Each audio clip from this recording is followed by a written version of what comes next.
Magandang araw mga kapatid, Noxky Vlog. Andito tayo ngayon ulit sa Wheeltech, Santa Cruz, Lubao, Pampanga para mag-review ng isang motor dito.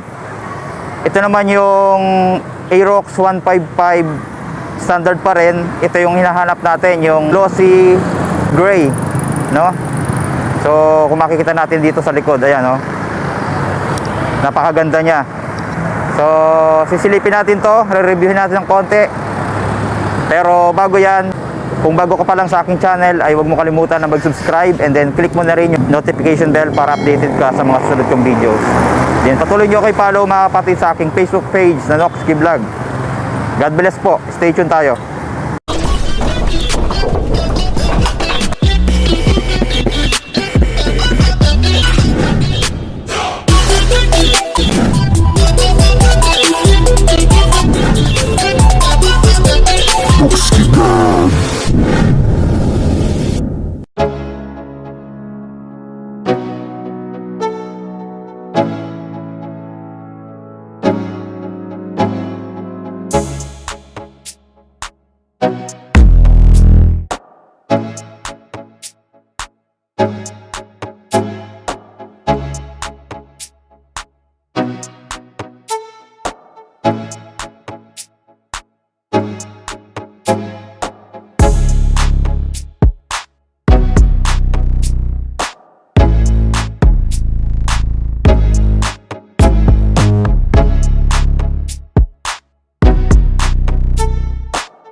So ayan mga kapatid, magandang araw. Andito tayo ngayon sa Wheeltech, Santa Cruz, Lubao, Pampanga, no? So finally, andito na yung inaantay natin na isang kulay ng Aerox 155 na nilabas ngayong 2022 hanggang 2023. So, kung mapapansin natin, ito yung tinatawag na Power Gray.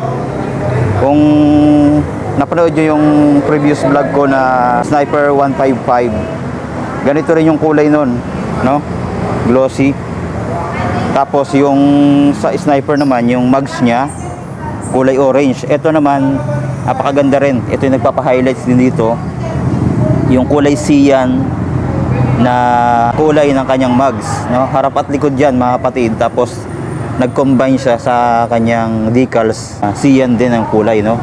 So napakaganda. Ito yung nakikita kong pinakamagandang kulay ngayong nilabas ng Aerox, no? Ayan, ang napaka niya, napaka premium looking mga kapatid. Tapos mapapansin natin, kinuha yung nito, style nito mga kapatid sa mga naked motorcycle ng Yamaha, tulad nung MT-15. Mapapansin nyo, ganito rin yung mga mags nun. Halos pinarehas na nila ngayon, no? Yung mga maxi scooter nila. So sa specs mga kapatid, same pa rin naman nung mga previous vlog natin na Aerox. Pero lang mga kapatid sa sa keyless version. So keyless po yun, wala siyang susi. Ito standard version pa rin. So ang ganda ng niya, no? Nung mukha niya. Napaka aggressive ng design, sporty look mga kapatid. Tapos ang gulong niya mga kapatid dito sa harapan ay 110 by 80 by 14. Tapos naka disc brake, then tubeless na, then naka single pot caliper, then sa dito yung telescopic fork niya. Ayan, maganda yung design, no? Meron pa siyang parang cover dito.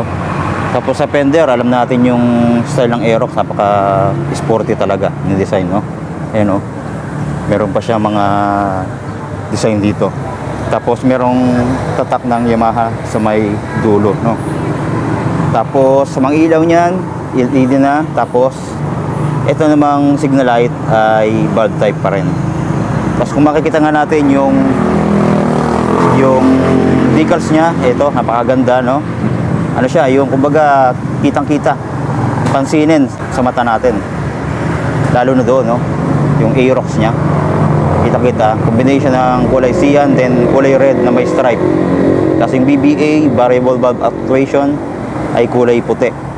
Tapos, power gray, at saka glossy black naman yung combination nito. Then, sa panel, same pa rin dyan na yung information na pwede nating makita sa kanyang panel. Fully digital na, yung RPM, odometer, speedometer, trip meter, fuel gauge, andyan na. Sa mga ilaw, yung engine check, andyan na rin mga kapatid.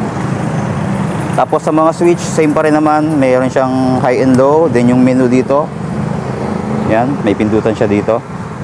Tapos, signal light button. Then, busina. Then sa preno, meron siyang safety lock, no? Yan. Tapos dito sa kabila, ito, meron siyang built-in hazard na rin. Yun, para din sa sniper. Yan yung kagandahan dito. Tapos yung electric starter niya. Then sa throttle, napakalambot niyan mga kapatid, no? Ayun, no? Napaka-soft. Then yung isa pang maganda, itong lever niya, kulay puti, no? Maganda, parang stainless. Ay alloy pala to mga kapatid, no? Yun yung maganda rito. Tapos sa ignition, ito. So standard lang kasi yan. Meron naman siyang shutter lock, no? Tapos yung pindutan ng fuel tsaka sa seat, andito na rin. Tapos meron siyang Yamaha Motorcycle Connect. Tapos yung fuel capacity niya ay nasa 5.5 liters. Then dito sa likod, sa taillight, yan makita natin, meron siyang logo dito, no? Ng Yamaha. Tapos yung liquid cooled, ayan, meron siyang kulay cyan tsaka red. Kabilaan yung nakalagay na liquid cooled dito. Tapos sa ilaw sa taillight, LED na dito. Tapos yung signal light, halogen pa rin yan, no? Pero maganda mga kapatid, maganda yung ano niya. Smoke lens yung kanyang salamin dito.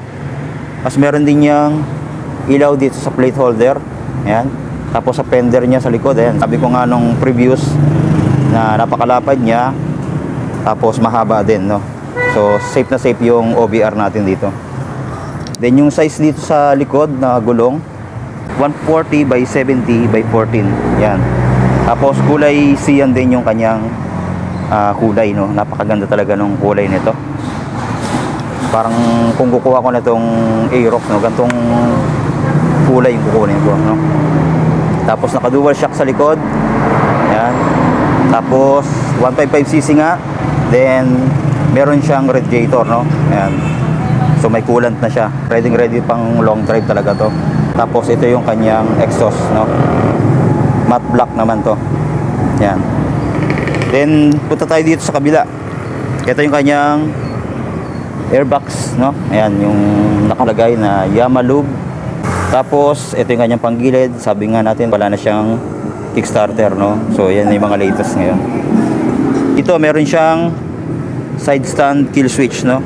So importante yan mga kapatid for safety sa mga rider. Minsan kasi nakalimutan natin na ibaba tong side stand, no? Tapos dito naman yung kanyang footdeck sa angkas, okay din, no? Alloy, then mahaba din, no? Malaki din. Okay na okay. Ayos to. Tapos dito sa tapakan sa rider, yan may extension din yan, malapad din. Okay na okay, no? Pwede rin natin sagad dito, no?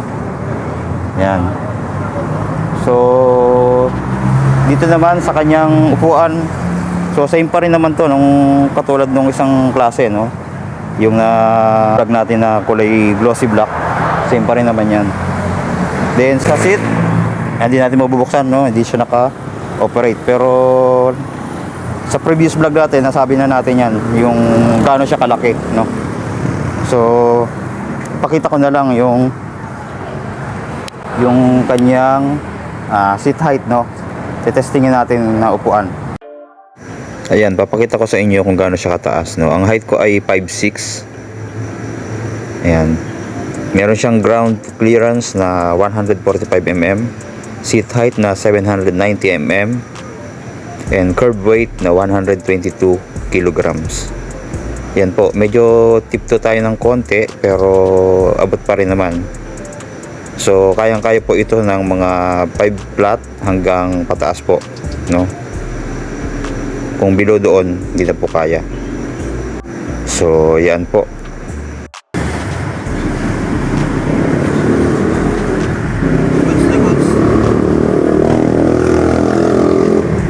So tingnan natin yung kanyang presyo. So dito walang nakalagay, pero tinanong natin doon sa loob, ano. Ang sabi sa atin 126,500. Tapos may bawas pa yon na 500 kung talagang ikakas natin, nasa 126,000. Tapos sa installment meron siyang down payment na 13,500. Tapos sa 3 years meron siyang monthly na 6,145. Tapos may rebate pa yan mga kapatid na 500 pag updated tayong maghulog, no. So ayan, depende po sa branch, kaya minsan nag-iiba-iba ng cash price, no. Kasi yung isang ni-review natin 124,000 yung cash ng isang Aerox. So depende po yun mga kapatid sa branch kung magkano po yung kanilang presyo, kasi iba rin naman yung monthly nila, nagkakaiba din sila sa monthly, no. So yun, may mga customer sila dito. So sa mga gustong kumuha, no, dalaw na kayo dito sa Wiltec Santa Cruz, Lubao, Pampanga, para sa mga motor na gusto nyong kunin.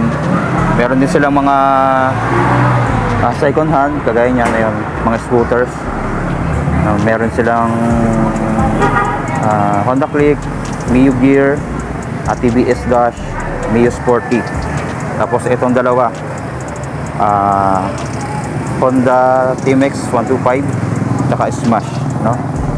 So tanong nyo na lang dito mga kapatid yung kanilang down payment. Meron pa rin yung down payment, then yung monthly installment. So mababa na yan mga kapatid, dahil second hand siya. So yun lang mga kapatid.